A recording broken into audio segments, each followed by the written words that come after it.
Hi, I'm Mel. And I'm Janelle. And this is the Murder Mamas. The Murder Mamas. Welcome. How are you?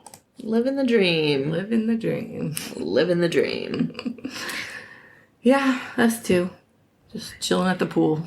I am just thinking of all of the things that are happening in the next few weeks and like, wow, it's going to be really busy. Between both of us, it's a lot. I feel like we're not going to see each other for like a full month. Yeah, I was thinking we might want to take a couple episodes off. Yeah, so we're probably going to take a few weeks off. Not sure when it will be, but we won't see each other in person for like a month. Yeah, we got a lot of going on. I know.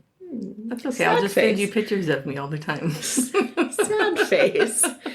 You're traveling, I'm traveling, you're traveling. Yeah, it's a lot. It's a lot. Yeah. And then I feel like then the kids are going to be back in school. Like, because they start like the first day of August, it feels like. Well, it's because they end. Yeah, but we used to go back after, what was it, Memorial Day? No, that's what's coming up. That's what just happened. No, that's what just happened. What's the one before? Labor Day. Labor Day. Yeah, we never went back to school before Labor Day. Yeah, but you probably got out of school in June. Probably, but it's like 900 degrees outside when they go to school. Whatever. And then they close the community pool, and I'm like, what the fuck? Like, not all of us go to school. I do think that's bullshit. Right? I agree. Like, especially just put no lifeguard on duty and then just open it. Well, you could take that up with Ethel. I will. Okay, anyways. Anyway. No one cares about this. I care. I know, but no one listening cares about the inner workings of our Kingwood community. That's true. That is true. Okay, so tonight we are going to... Oh, are we done? No? We can jump right in. Okay. Tonight we're going to be talking about the Giggling Granny. Her name is... take it serious. Nancy Hayes. But her last name before she died was Doss, so I might refer to her as Doss. So if you hear Doss, that means it's her. Got it? Got it. Haagen-Dazs. Haagen-Dazs. No, just Doss. Haagen-Dazs. Yeah, I get it. But no, I don't think it's the same person. No? You don't think so? No, not related. She's not an ice cream person. What do they call it? An heiress to the Haagen-Dazs fortune? That's what I meant. Desperately wanting to leave her own legacy. No, that is not her. No. Okay. All right. So Nancy Hayes was born on November 4th, 1905. Bitch. What? She's so old. This is a funny one. This not a funny one. This is why your cases never get solved. Because you pick people who are committing crimes before forensic science was invented. They solved it. She's guilty. In Blue Mountain, Alabama. Her parents were Louisa. Are there mountains in Alabama? I don't think so. I feel like it's a flat place. I don't think I've been to Alabama. I don't want to say. No, I have been to Alabama. Have you been to Gulf Shores? Yeah, Isn't that twice. Alabama? 2 years in a row. Yes. But, no, I didn't see any mountains. No, that's like Texas. Is it like Texas? Yeah. Or like, does Louisiana have mountains? No. Right? I don't think so. They flood. No, but I meant like, it's just like all flat there. Yeah, I don't know. What's the topography of Alabama? If anyone knows, please. I didn't fucking look it up. Chime in. All right. Does Georgia have mountains? Oh my God. I don't know. Probably not. Like, I wouldn't think Florida has mountains. No, Florida doesn't have mountains. No. My dad always says this is really off track. Before we moved to Texas, he told my kids, the biggest mountain you'll find in Texas is an anthill. Yeah. So whenever we see anthills, we think of my dad. Aw. Isn't that cute? So cute. Okay. And then they step on them and they bite your feet. Yeah, it's true. You're miserable forever. Anyways, continue. All right. Her parents were Louisa and James F. Hazel. She had 4 siblings, including a brother named William Roscoe Hazel and a sister named Dovey Frances Hazel Weaver. And I couldn't really find the names of the other kids, but anyway, okay. Guess they don't matter. Both Nannie and her mother despised James because of his controlling behavior towards every member of the family. He would not let his children attend school, but forced them to serve as farmhands on his farm. Sorry, just want to chime in that Alabama does have mountains. Oh. Alabama has high mountain ridges and deep valleys, foothills of the Appalachians, Black Belt Prairie, flat coastal plains, river deltas, lake springs, huge cave systems, swamps, gulfs, and bay coastlines. Wow. Visit Alabama. Okay. This is their tourism. Thank you. Not sponsored. Sponsor us, Alabama. Why not? I'd be more than happy to do research on the topography of any state in order to promote their travel. Okay, go. All right. So her dad was kind of a dick. And no, I mean, it was just like he took his family or his kids out of school just so they could work on the farm. So she literally had not that much education. So you're looking it's at 1905. You're looking at him at 2023 framework. Yeah. This is 1905. Yeah. Probably rural Alabama. Yeah, like true. Still, most people probably didn't have a great education. Like the Great Depression hadn't even happened yet. Yeah, that's true. Like, right. Yeah. I don't even think the Industrial Revolution had happened yet. I don't know. Did they have electricity? Yes, I think so. Wait, what? I don't know. I think that happened in the 1800s. Toilets? No, electricity. I know. It's another one. Yeah, I don't know. As a result, Nannie's education... Well, not for this story. Okay. As a result, Nannie's education suffered. When she was 7 years old, she boarded a train to go to Alabama, where a few of her relatives lived, like a different part of Alabama. During the journey, the train suddenly ceased moving, and she hit her head on a metal bar on the seat opposite hers. And I guess it was like totally hard because in the years after, she had bouts of depression, headaches, blackouts, and like rages. So like a traumatic brain injury? A traumatic brain injury. Like, we've talked about this before. Like, I think we talked about this like a week ago. Yeah. Okay. So, like, would she have done this stuff that she did if she had never hit her head? Yeah, probably. But, I don't know. Okay. Yeah. Could you imagine putting your child on a train at set, like a little sweet Avery? No. Just like, hey, take this train by yourself to somewhere. Yeah, no, that would never happen. Did I tell you Chris got sent Greyhound bus? Really? As like a 6-year-old with his older sister who's 18 months older than him? No way. Twice. Holy shit. From San Diego to Georgia. Oh my God. Wow. Yeah, no, it wasn't like San Diego to LA. Wow. Days long. Wow. Could you imagine? Like, no. That's illegal now. It might have been illegal then, too. Not sure. But that's illegal. Like... Yeah, that's... No. There's one thing if, like, it's a plane, because they're, like, on... You can't get off the plane. Like, you're not going anywhere. But, like, a bus... Yeah, that's totally different. That's fucked up. Yeah.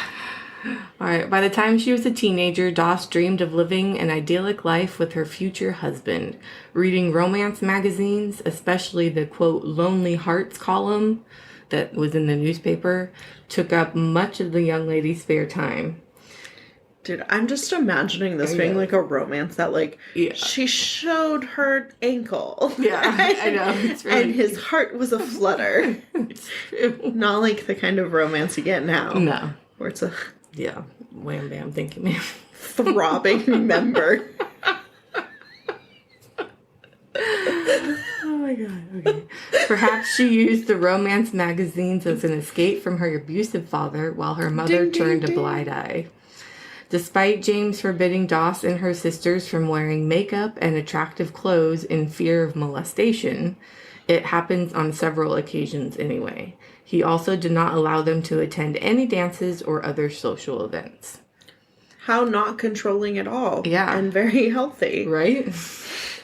According to Parcast, shady men in their community sexually assaulted Nannie. She turned to her father for help and told him about the incident, but he never believed her. This started Nannie's wariness of men, and she often spent time reading her mother's romance magazines, particularly paying attention to the Lonely Hearts column, of dreaming of the perfect man who would treat her right. Okay, so her dad, I just have to, Yes, her dad yes. said, yeah. you cannot do the X, Y, and Z because I don't want you to get victimized. Right. And then she's like, Dad, I've been victimized. Yeah. And he's like, bullshit. Yeah. I didn't let you do X, Y, or Z. There's no way that's true. Yeah, exactly. How do you do that? The mental gymnastics. What? Yeah, I don't understand. Okay. So Doss was 16 years old when she married her first husband, Charlie Braggs, after knowing him for only 4 months. She and Braggs worked together at the No linen... one can see my face. I mean, you weren't looking, but it was 4 like... months. Yeah, I know. What? And she's 16. Yeah. I have to imagine that 16 at this age. Back then, it was probably normal. It's like being like 26. Yeah, but she's Like, 16 is still 16. But I imagine that you're like gristled and aged quicker than like you're born and you're already like 10 years old. Right. Like That's true. She and Braggs worked together at the linen thread company in nearby Anniston. After their wedding, Braggs' mother insisted on living with them. He was her only son and she was unmarried at the time, so Doss had to accept it. Can you imagine your mother-in-law moving in with you right after you get married? That's her mother-in-law moved in. I know. I understand. Could you imagine being a mother-in-law who wanted to live? No, I wouldn't want to do that. Can you imagine? No, fuck that. No. Absolutely not. Yeah. So, however, the arrangement soon proved to be troublesome, as of most of Braggs' time was taken up by his mother. So, she took up most of her son's time. What a really just no mother-in-law. That is so weird. He's older and he's getting married. Ew. That's so weird. Yeah. I feel like I'm really happy for my kids to start their own lives. Yeah, yeah. I don't want them to do it today, right? They're still my babies, but when they move out, I'm only going to be mid-40s. Yeah. I have a whole new life ahead of me. I'm excited. I know. I was talking to Chris about that the other day. Yeah. I was like, what are we going to do? I know. I'm going to be 45. Yeah. 44. But then they go to college and then they move back in. So. Yeah, which is fine. But yeah, I know. What are we going to do? I know. I don't want to have to go to the baseball fields and watch random kids play baseball. I don't think that's a thing you should ever say you're doing ever. That's how you get put on a list. Oh, okay. Yeah, it's gonna be weird. No, just we're gonna be able to travel and just the two of us. Yeah. It's gonna be so weird. Yeah, it'll be nice. It's just gonna be really different. It will be. Anyways, so. She said she is quoted as saying, "I married as my father wished in 1921 to a boy I only knowed about 4 or 5 months, who had no family, only a mother who was unwed, and who had taken over my life completely when we were married. She never seen anything wrong with what she done, but she would take spells. She would not let my own mother stay all night." So it's she was totally controlling and wouldn't even let Doss's mother come over and stay the night. Great. So she went from her controlling father to her controlling mother-in-law. Exactly. Beautiful. Uh-huh. Love that for her. Yeah. In the ensuing years, Doss gave birth to 4 daughters. While Braggs was an attentive father, his relationship with his wife did not improve at all. She was anxious all the time and soon enough started drinking. Her casual smoking habit turned into a heavy addiction. Both were unhappy and suspected the other, correctly so, of infidelity. Braggs often would leave home and not return for days. In 1927, their 2 middle daughters died under mysterious circumstances a few months apart from each other. According to Braggs' later statement, when he left for work, the girls seemed healthy, but they were crying while he was leaving and reportedly died in convulsions soon after having breakfast. Did she poison them? Maybe. She doesn't ever admit to poisoning her daughters or her mother. We'll get there. But her husband, she confesses to, or about. Yeah. Okay. Doss could not provide any reasonable explanation. It is quite possible that she had poisoned those girls herself. After being warned anonymously. Okay, Nemo.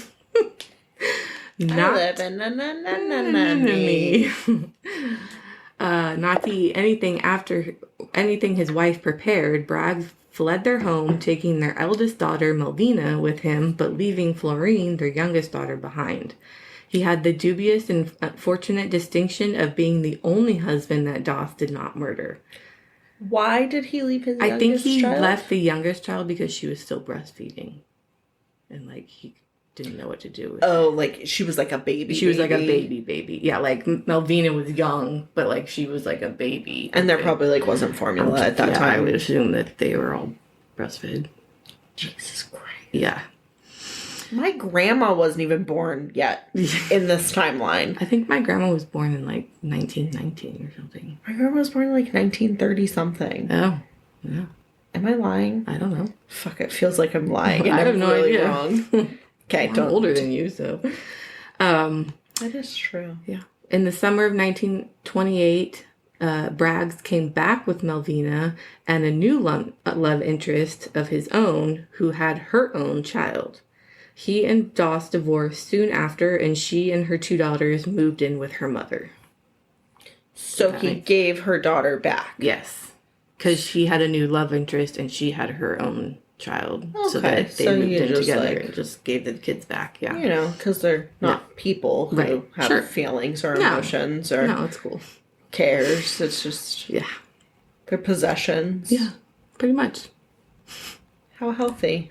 A year later, Doss met her second husband, Jacksonville resident Robert Franklin Harrison, through a Lonely Hearts newspaper column.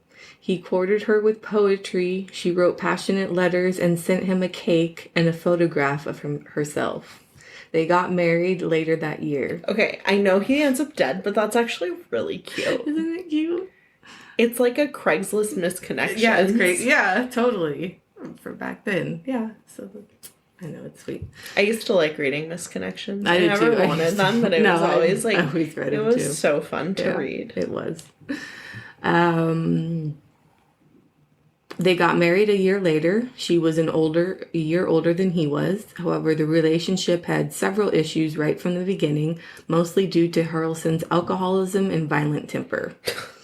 Despite this, the marriage lasted 16 years. Wow. Melvina had grown up by then and she got married herself. She gave birth to her son, Robert Lee Haynes, in 1943.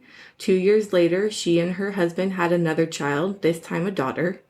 Exhausted from labor and still groggy from the birth, Melvina thought that she saw her mother kill her daughter by sticking a hairpin into the newborn's head. Now, we don't know if that's I can't prove that happened or not because she was, like, on drugs and she wasn't sure what she saw. They gave them some strong shit. And so she thought she saw that, and her daughter does die, so... What? Yeah. But Doss never... admits to that murder. Or the murder of her two children. Yeah, right. Okay. A hairpin? A hairpin. Like a bobby pin? I don't know. They said hairpin. And where in the head? The ear? Yeah, maybe. The soft spot? Soft spot, maybe. I don't know. It's really creepy. She later had a conversation with her husband and Florine, who told her that Doss had informed them earlier that the baby was dead, that they had noticed that she had a hairpin in her hand. After the tragic incident, the grief-stricken couple slowly drifted apart and eventually separated. Melvina then started dating a soldier whom Doss did not particularly like. Meanwhile, Doss took out an insurance policy worth $500 on Robert.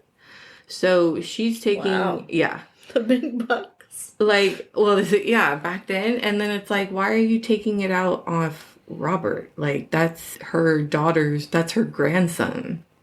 Why is she taking out life insurance on her grandson, right?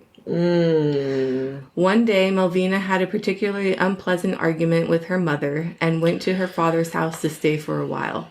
She left Robert in her mother's care. Why? On July 7th, 1945, he died from asphyxiation, and within 2 months after his death, Doss cashed in on Robert's insurance. So, like, that's how do you... Yeah. That's the kind of parent, that's the kind of parent that you need to cut the fuck out of your life. Yeah. If my mom opened an insurance policy on one of my children, I'd be like, no, that's not gonna happen. Like, excuse me? Yeah. Like, can you even do that? Yeah, you can take insurance policies out on kids. Well, no, on kids, but like your kids, not like other people's kids. I think you can take a life insurance policy out on like anyone you wanted. Oh, you like pick some random dude off the street and be like, if you die, I get $500,000. I think you need like a little more information about them, but like, I think it wouldn't be completely unreasonable for a grandparent to be like, I want to take a life insurance policy out on my grandchild in case they pass away. Right. You know, like, that's true. Shit happens. Right. We hope it doesn't, but... Yeah. And then them be like, I'm doing this so I can help my daughter. Right. So she doesn't have to worry about it. But that's not the case. Well, yeah. But I could see it being that's true. well-intentioned. I could also see it being something that's, like, discussed. Where, like, hey, I took out a policy of X amount just to cover the funeral cost. I want to pay for this. Right. Should anything ever happen. Sure. And that feels very healthy. Yeah. This feels very toxic. This is very toxic. Yeah. So in 1945, after the end of World War II, the United States of America was in full celebratory mood. Harrelson was no different. He drank without inhibition, and one night, after returning home completely intoxicated, he raped Doss. The following day, she found his corn whiskey jar buried while she was in the garden tending to her roses. She put rat poison in the whiskey. So he was like a major alcoholic, and he didn't want her drinking because she was kind of going down that path too. So he would hide bottles of like whiskey around the house, and he hid one in her garden, I guess, and she found it, and she put some rat poison in it because he raped her the night before. I mean, he shouldn't have raped her. No. I don't think it's right. No. Like, it seems like an overreaction, but like... Yeah. Shouldn't have raped her. No, you shouldn't. She said no, she didn't want to, and you were drunk and forced yourself on her. Like, that's gross. Don't do that. Doss then met Arlie Lanning through an advertisement in the local Lonely Hearts column. They married 3 days later. She soon... 3 days? 3 days, yes. So she killed him? Yeah. She killed the other guy. With rat poison? With rat poison, yeah. She does not. Died. Okay. Yeah. So now she's moving on, and she finds Arlie.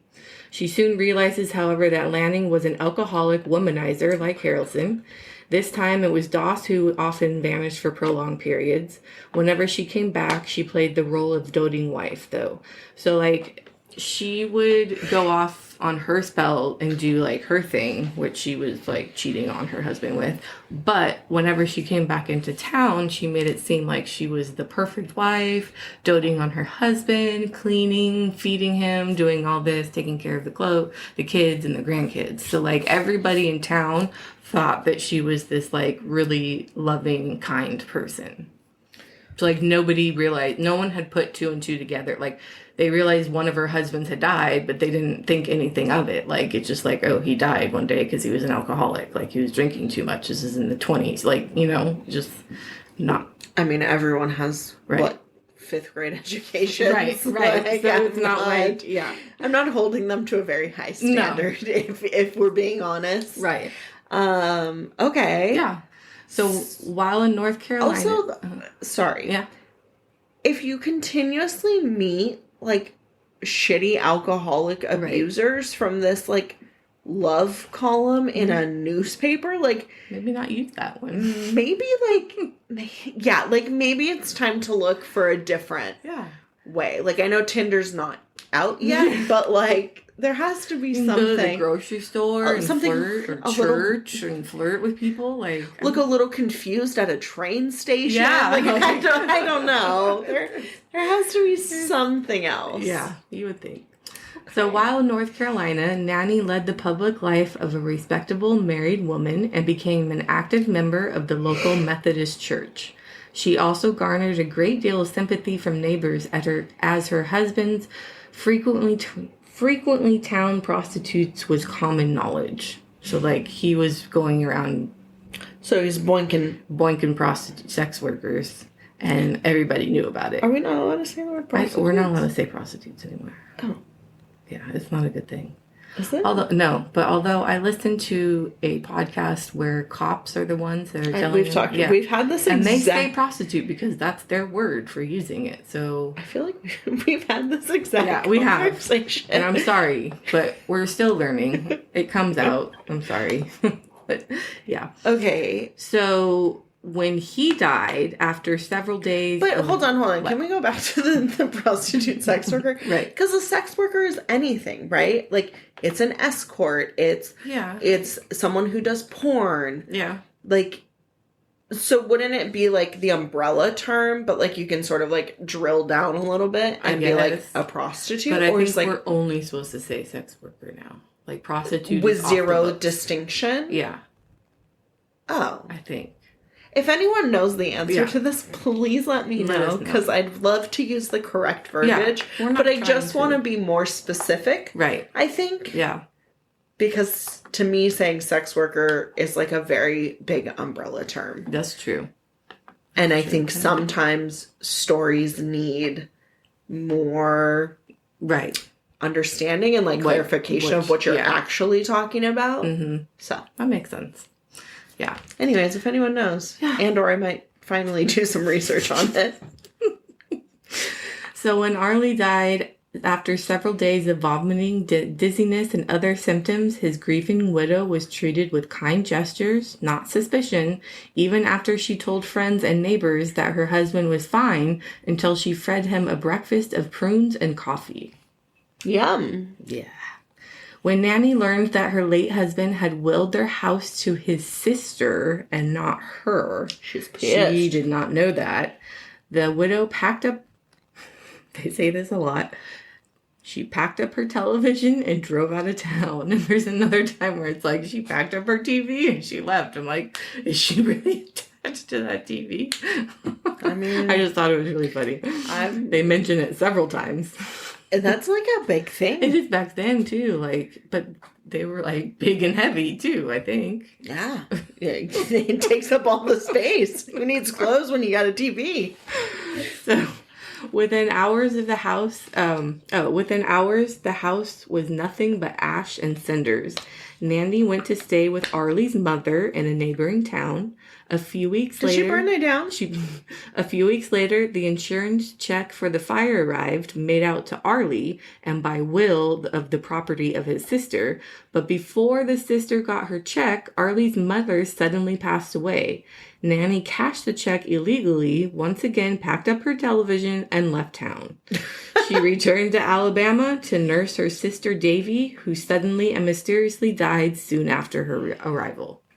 Did she kill her sister too? I think so. I mean, I'm assuming so. She never admits to it.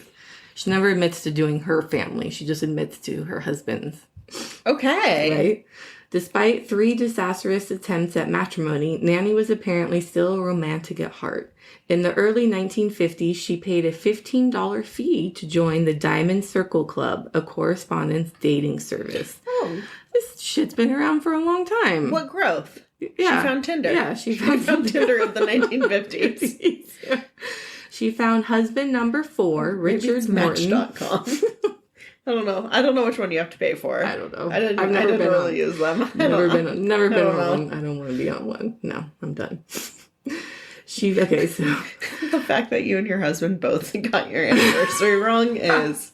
Okay, so first we had concluded that it was today. I know. Well, actually, Auntie said it was today. Yeah, and he was like, "It's next Thursday." Yeah, and you were like, "Okay, sounds good." Yeah, and I was like, "If you guys need me to not be here on Thursday, like we can reschedule. We can find a different time to do this. Like I don't have to come over on your anniversary. Just have like I."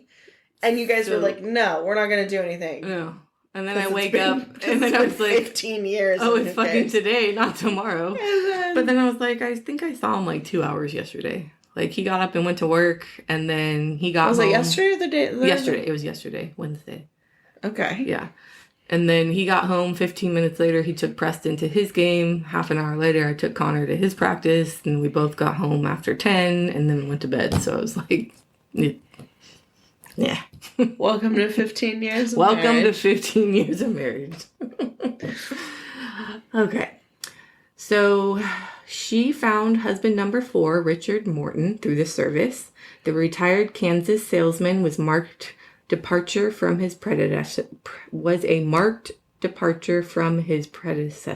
He was a well-to-do, handsome, and treated his bride well. So he wasn't an alcoholic? No.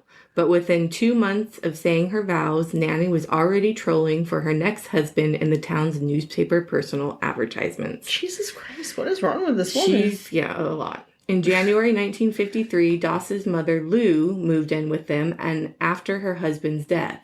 After a few days later, she started to have severe stomach pains and died. Her mom? Her mom. Only 3 days after that, Morton perished after drinking from a thermos full of coffee that had been spiked by Doss with arsenic. Where is she getting arsenic? It sells like that. Back then, you could just buy it. Like, it doesn't, like, it was like getting gas. You just go down to the arsenic I shop? think you do. Like, the pharmacy, and it has a little X on it. And, like, a skull. Skull and crossbones. I don't think life is a cartoon. Dude, that's what happens. Okay. So within months after... So she gets married. I just need to fully understand. Yeah. She gets married to this nice guy. Yeah. Her mom moves in, and then her mom dies, and then days later her husband dies? Yeah. Is this when people are like, yo, everyone around this bitch dies? No, there's still like... Oh my God. Nothing has happened yet. Okay. Yeah. So, within months after the death of her 4th husband, Nannie had her eyes set on a new one. She boarded a bus to Tulsa, Oklahoma to meet Samuel Doss, a Nazarene minister who had lost his family in a tornado in Madison County, Arkansas. I'm sorry. Doss. This is her last name. I was saying because she took her husband last, so that's why I was calling her Doss throughout it. Because she ended on this guy. And Got it. Got it. I was like, it's like her maiden cousin? name and okay. Yeah, so they were married soon after that. Samuel was neither an alcoholic nor abusive nor a womanizer, but she still found faults in him. Doss was an upright, extremely conservative man who did not hold with wasting time or money. His constrictions chafed at his new wife, and she left him in Oklahoma for Alabama. Did she pack up her TV and leave? She did. In what would become of one of the biggest mistakes of his life, Sam begged his estranged wife to return to him. He even vowed to loosen his hold on his money and took out 2 life insurance policies on himself with his wife as a beneficiary at her request. It's almost like she has a plan and knows exactly what she's doing. Okay. His demise came after enjoying some of his wife's homemade prune cake. Within 24 hours, he began to experience a burning stomach pain. He was hospitalized for several weeks and then recovered enough to return home to his attentive wife. To celebrate his homecoming, Nannie prepared him a special meal prune cake with arsenic-laced coffee as an appetizer. Sam died a few hours later. The physician who had treated Sam in the hospital was immediately suspicious of the death and performed an autopsy. Nannie's 5th and last husband's stomach held the evidence that would seal her fate. Oklahoma authorities arrested her on suspicion of murder. Nice. Yeah. Officers found... Good job, doctor. Right, finally. Officers found Doss's demeanor surprising rather than act with the harsh, being, her husband being murdered. She flirted and giggled with the policemen, possibly demonstrating some of the skills that won her 5 husbands, 4 of with whom she killed. So every time they would ask her about one of her husbands, she would start giggling first and then tell them what happened. And she would admit to killing them while she was giggling. That's really weird. Yeah. So Doss was an avid reader of romance stories, and she may have patterned her behavior after heroines that she loved reading about. So I think she, like, to get out of her mind when she was a little girl from her dad abusing her, she would read her mom's books, and then she got it in her head that, like, that's how everybody lived their life and how it was supposed to be. And so she's just like, and then she hit her head, and she just went cuckoo, I think. I don't think we use the term cuckoo. No, we can't use cuckoo. Okay, well, she's a murderer, so does it matter? It does matter. Oh, okay. Everyone deserves respect. Yep. Under interrogation, and after she was told that she could keep a romance magazine, Nannie confessed to killing 8 people: Robert, Harrelson, Lanning, Lanning's mother, Dovey, Lou, Morton, and Samuel, but denied any involvement with the deaths of her 2 daughters and granddaughter. After her confessions, Nannie became a national sensation. Reporters clamored for a quick from the older woman who seemed to always be laughing or giggling, even when facing a life sentence. While Nannie spent her time in jail awaiting trial and granting interviews, the bodies of 8 of her victims were exhumed. Autopsies revealed arsenic in the remains of her 3 deceased husbands and her mother. The rest showed signs of being smothered. After being declared sane by 4 psychiatrists, Nannie pled guilty to the murder, and on May 17, 1955, Doss was given life in prison. She could not have the death penalty because she was a woman at the time, so that was not offered for her. Okay. She never admitted to killing any of her biological family members. Except for her mom. Yeah. So, and then blah, blah, blah, blah. So, she was sentenced on May 17th, 1955 to Oklahoma State Penitentiary. She died from leukemia in the hospital ward in 1965 and is buried at Oak Hill Memorial Park. Wow. So, some bitch.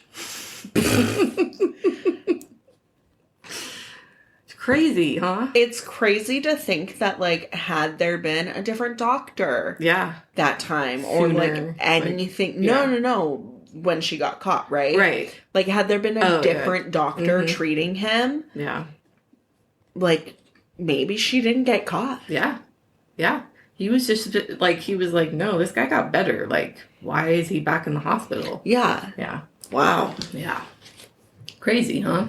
And then the life insurance money, I mean, taking out, that's so fucked up. I'm sorry. And then having her husband agree to take out 2 life insurance policies on him so that she could have my, like, come on. It's just like, it's fucked up because it probably worked at that time. Oh, yeah, well, for sure. It did. Yeah. For 4 husbands and a granddaughter and a mother. Like, I think she took insurance policies out on all of them. Is she the reason why there's, like, checks and balances? When you take out life insurance policies, it's all her. Like, this is the case study. Yeah. Wow. And she just looks like a normal little grandma who's, like, loving life, you know? Like, you just look at her picture and she's just, like, this cute little grandma. It's just living life. When you presented this to me when I first got here, my question was, how did she do it? And, like, poison didn't even cross my mind. Yeah. Because how else? I mean, she was getting older because she had grandchildren. I know, that's why I was saying, like, how is she going to kill these people? How was she doing it? How is she killing men? You know, like, they're obviously stronger, so. That's not always true. No, but, men like. are not obviously Not stronger. obviously, I didn't mean that. Not obviously, God, but no. A lot of the times. Like, I think I can beat my husband up, but there's no way. I try, and he just, like, holds my arms down. It's really easy for him to just keep me subdued. Okay. Preston also tries to think that he can beat up Auntie as well, but he has yet to do that, so he tries. It's so cute. It is kind of cute. How's he gonna feel when his friends hear this? I know. Maybe you shouldn't be listening. Although I do make him go on TikTok and like all our videos. It's like, all I see is the murder mamas come up on my page now. I don't want to see Really, it's not possible. There's not that many videos. I'm sure there's other items on his For You page. Yes, I'm sure there is. Anyways, that was crazy. Yeah, right? Also, my challenge for you for your next one is have it be from this century, please. Thanks. Oh, okay, fine. We'll think about it. Or I'll think about it. All right, bye. Bye. Thanks for listening. You can find us on Instagram at The Murder Mamas, Facebook, The M Mamas, Twitter, The Murder Mamas, email, themurdermamas@gmail.com. and if you like us and are happy with our content, please leave us a review and a 5-star rating. We would appreciate it. Bye.